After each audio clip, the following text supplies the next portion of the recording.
Dunyoda eng yomon narsa, eng yomon o'lim gardanidagi qarz bilan qo'rqmasdan turib Allohning huzuriga ro'para bo'lish. O'shanday o'lim topishdan Allohning o'zi asrasin. Adda'in mag'lulatun fi qabrihi. Qarzdor odam qarzi bilan ketsa, qabrida kishanlangan holatda bo'ladi. Endi ba'zi bir odam beraman deb harakat qilib intilib yuribdi. U odam boshqa odam. U odam boshqa odam.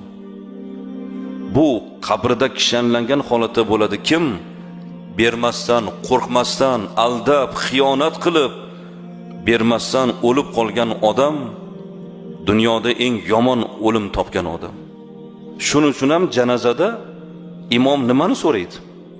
Bu namoz o'qiganmi deb so'ramaydi-ku. Bu hajga borganmi deb so'ramaydi-ku bu odam.